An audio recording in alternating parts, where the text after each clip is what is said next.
As you guys might know, distortion can sound really good on monophonic audio. That means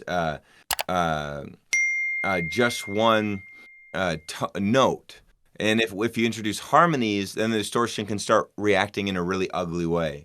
Or with the power chords, sometimes that sounds good on distortion because you're using a perfect fifth, right? A first and a perfect fifth.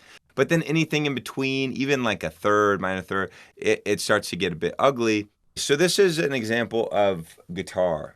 So I started out with using this guitar instrument, which I really like. The Ample Sound guys make really good guitar emulations. And let's just bypass for starters. And this is what we got. Turn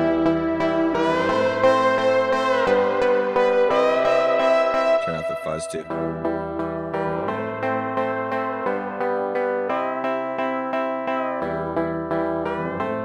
So if you've recorded multiple drum tracks, one thing that you might want to do is see what a different amp would sound like on all of them, and see like, well, what if I played it into this amp or this, this stomp box kind of configuration. And you can do that super easily by taking, in this case, I'm just using the GTR tool rack from Waves. You can just play through different settings and then see what it would sound like. Like I could go down here and just and sync it.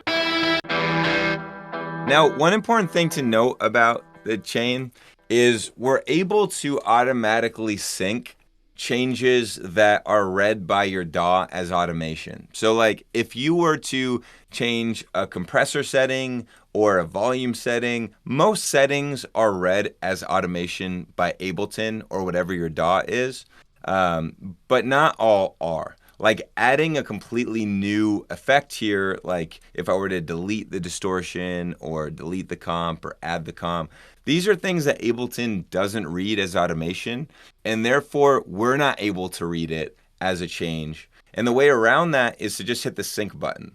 And the sync button is like a failsafe that makes sure that all of the followers duplicate exactly what's going on the leader.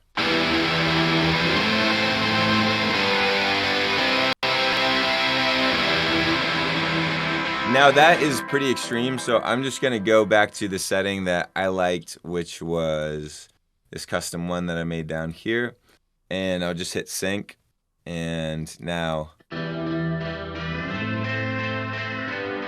and just on this top track, I wanted this extra fuzz on it. So that's a cool thing about KSHMR Chain is you can just put all the effects you know will be shared into the leader. And then if you want any other effects that are only on a specific track, you could just put that after or before like this.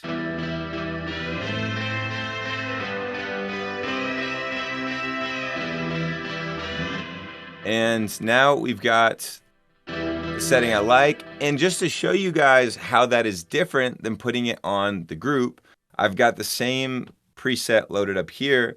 And you can hear this is what it sounds like if you just put on a group.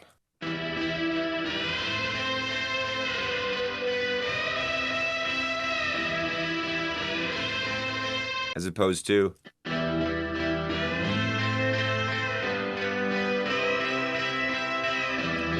so in this case, the amp and all the different effects that are going on in the guitar tool rack are being applied to each individual one. So the compression is being only applied to this guy for his track, and this guy, and this guy himself.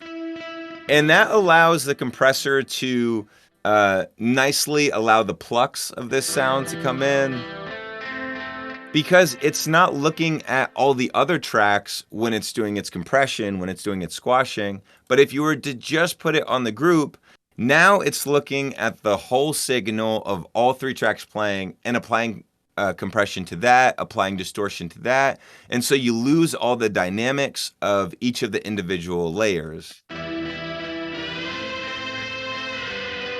As opposed to, you're able to hear the fullness of each layer when you apply the amp and the effects to each individual layer.